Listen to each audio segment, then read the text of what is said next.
ফাতেমার যখন বিয়ের বয়স হলো, একজন সাহাবী নবীর কাছে আসলেন। খুব মজার হাদিস, খুব মজার ঘটনা। এসে বলছে, ইয়া রাসূলুল্লাহ, আমি আপনার মেয়ে ফাতেমাকে বিয়ে করতে চাই, স্ত্রী হিসেবে আমি ফাতেমাকে পেতে চাই। হে রাসূল, এই ছেলে, কই যায় এটা? এর জীবনেও বিয়ে হবে না। আপনারা উঠতে দিলেন কেন? খবরদার, 2 বিয়ে হয়েছে। আচ্ছা ঠিক আছে, কেউ যদি উঠে যায়, একজনকে দেখলাম, এবার যদি কেউ উঠে যায় লুঙ্গিটা টান দিয়ে ধরে বসায় দেওয়া লাগবে। নবীজি, আপনি কি আপনার মেয়েকে আমার সাথে বিয়ে দিবেন? নবীজি ইয়েসও বললেন না, নো বললেন না। আমার মাথার দিকে সবাই তাকাবেন। নবীজি মাথাটা নিচু করে বসে আছেন। ওই সাহাবী বুঝে গেছে এখানে আমার বিয়ের প্রস্তাব খাটবে না, আই অ্যাম রিজেক্টেড, আমার বিয়ে ক্যান্সেল, বের হয়ে গেছে। আর এক সাহাবী আসছে, এসে বলছে, ইয়া রাসূলুল্লাহ, আমি আপনার মেয়েকে বিয়ে করতে চাই, আপনি কি এই বিয়েতে রাজি আছেন কিনা? নবীজি মাথা নিচু, চুপচাপ, ইয়েসও বলছেন না, নো বলছেন না, চুপচাপ মাথা ঝাঁকিয়ে বসে আছেন নিচের দিকে। ওই সাহাবীও বুঝে গেছে আমার এখানে বিয়ে হবে না, I am rejected, let's go outside, বাড়ি থেকে বের হয়ে গেছে। বাহিরে যখন গিয়েছে, ওখানে আরো 2 জন সাহাবী আছে। আমার 2টা আঙ্গুল দেখে বলবেন সিরাজগঞ্জের ভাইয়েরা, বাহিরে আরো কয়জন সাহাবী আছে? এরা কথা বললেই তো মাঠ কাঁপবে, এদের কথার আওয়াজ নাই। বলেন কয়জন? 1 আব্দুর রহমান বিন আউফ, আর এক হচ্ছে আলী রাদিয়াল্লাহু তাআলা আনহু। যুবকরা কান খাড়া রাখবা সবসময়, কথা যেন মিস না হয়ে যায়। তা আব্দুর রহমান বিন আউফ আলী রাদিয়াল্লাহু তাআলা আনহুর খুব কাছের বন্ধু। এখানে আলেম ওলামা আছেন, তারা আমার চাইতে অনেক বেশি জানেন, তারা আমার চাইতে আরো বেশি জ্ঞান রাখেন। তা আব্দুর রহমান বিন আউফ বলছে, বন্ধু, সবাই তো ফাতেমাকে বিয়ে করতে চায়, কিন্তু নবীজি কিন্তু সবাইকে বিয়ে দিবে না ফাতেমার সাথে।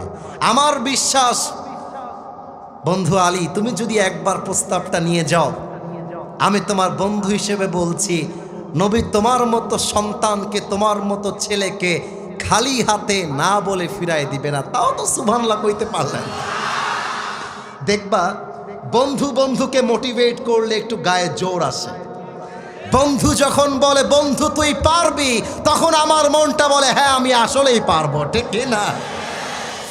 এবার আলী রাদিয়াল্লাহু তাআলা আনহু বলছে, বন্ধু, আমি যে বিয়ের প্রস্তাব নিয়ে যাব, আমার না আছে টাকা, না আছে বড় কোনো ব্যবসা, না আছে মদিনার বুকে বিশাল কোনো বাড়ি, আমি শিওর হয়ে বলতে পারবো আল্লাহর রাসূল আমার সঙ্গে ফাতেমাকে বিয়ে দিবে না। আব্দুর রহমান বিন আউফ বলছে, চান্স নিলে সমস্যা কি? ট্রাই তো করে দেখতে হবে, কথা ঠিক আছে কিনা বলেন না আপনারা সবাই মিয়া, একবার ট্রাই করে দেখো। এবার আমি একটু অভিনয় করব হাদিসটা বোঝাবার জন্য।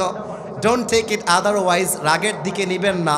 আমি চাই আমি একা বুঝলে হবে না, মুরব্বী, যুবক, মা, বোন সবাইকে বুঝতে হবে, ঠিক কিনা? আল্লাহর রাসূল মসজিদে নববীতে বসে আছেন, চুপচাপ বসে বসে নবীজি জিকির করছেন।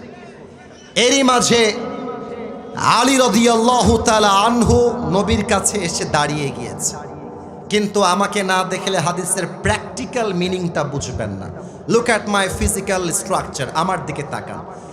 আলী এভাবে 2টা হাত বেঁধে, দ্য হেড ওয়াজ ডাউন, মাথাটা নিচের দিকে ছিল, এভাবে দাঁড়িয়ে আছে নবীর সামনে। নবীজি ডাক দিয়ে বলছে, মালাকা ইয়া আলী, হে আলী তোমার কি হয়েছে? কেন এসেছো? কি বলতে চাও? বলো না কেন? চুপচাপ কেন? আলী চুপচাপ দাঁড়িয়ে আছে, বলছে কিছু না, এমনি। কারণ একজন মেয়ের কাছে যদি মেয়েকে পছন্দ হয়, প্রস্তাব দেওয়া কত কঠিন বাবার কাছে, এটা আমার যুবকরা ছাড়া আর কেউ বুঝবে না। তখন আলী চুপচাপ দাঁড়িয়ে কথা বলছে না। নবীজি সায় দিলেন, আলী বলো কি বলতে চাও, নো প্রবলেম, আমাকে বলো। আলী খুব নরম সুরে বলছে, নবী আমি আপনার মেয়ে ফাতেমাকে বিয়ে করতে চাই, আপনি কি রাজি আছেন কিনা? সুবহানাল্লাহ পড়েন। এখন নবীজি আগের বারও চুপ ছিলেন, second time he was silent, চুপ ছিলেন। কিন্তু এবার আলী যখন বলেছে আমি আপনার মেয়েকে বিয়ে করতে চাই, নবীজি কোনো কথা না বলে জাস্ট বলেছেন আওয়াজ দিয়ে, ইনশাআল্লাহ। কিন্তু আলী আবার এই ইনশাআল্লাহর অর্থটা বোঝে নাই, প্যাচ লেগে গেছে।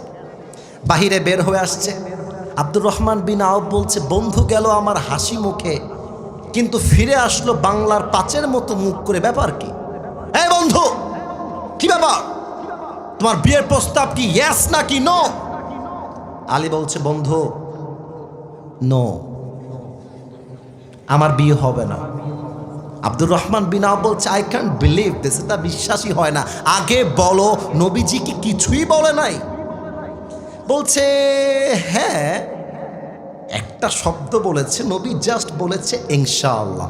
আব্দুর রহমান বিন আউফ বলছে আরে বন্ধু, ডাজন্ট মেক এনি সেন্স, তোর মাথায় কি বুদ্ধি নাই? আরে নবীর ইনশাআল্লাহ মানে বিয়ে অর্ধেক হয়ে গেছে। সুবহানাল্লাহ। এবার নবীজির কি চমৎকার আদর্শতা খেয়াল করবেন। আব্বাজান, যারা আব্বাজান আছেন আপনাদের পায়ে হাত রাখলাম। আমি কবে আসবো আর জানি না এই এলাকায়, তবে বলে দিয়ে যাই, নিজের মেয়েকে বিয়ে দেওয়ার সময় আগে মেয়েকে বলবেন ওই পাত্র আপনার মেয়ের পছন্দ হয়েছে কিনা। অনেক মেয়ে আছে আজকাল টাকা পাইলে, সরকারি চাকরি পাইলে বুইরা টাকলা ভুড়িওয়ালার সাথে বিয়ের পিড়িতে বসে যায় যুবক। নবীজি এবার ফাতেমার কাছে আসছে, এসে বলছে আম্মা জান, আমি আপনার জন্য একজন পাত্র দেখেছি আপনার স্বামী হিসেবে। ফাতেমা চুপচাপ বসে আছে, বিয়ের প্রস্তাব তো মেয়েরা একটু লজ্জা বেশি পায়। তো এবার নবীজি বলছে ফাতেমা তুমি কি বিয়েতে রাজি আছো মা? ফাতেমা বলছে আব্বাজান পাত্রের নাম কি আগে তাই বলেন।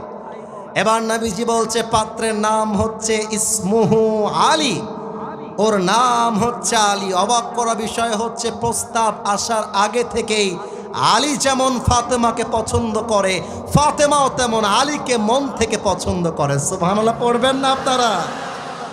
এই ফাতেমা তুমি কি রাজি নাকি রাজি না? চুপচাপ ফাতেমা বসে আছে। নবীজি একটু খেয়াল করে দেখছে ফাতেমা মুচকি মুচকি হাসতেছে। আর বিয়ের ব্যাপারে হাদিসে আসছে কোনো মেয়ে যদি হ্যাঁ না বলে জাস্ট একটা মুচকি হাসি মেরে দেয়, বুঝে নিবেন ডাল মে কুছ কালা তো জরুর হ্যাঁ। নবীজি বলছে ফাতেমা তোমার মতামত আমি বুঝে গেছি, এবার বিয়ে দেওয়ার পালা। এবার নবীজি বললেন আমার ফাতেমার সঙ্গে আলীর বিয়ে হবে, এটা আমি নবীর সিদ্ধান্ত নয়, এটা আমার আল্লাহর সিদ্ধান্ত।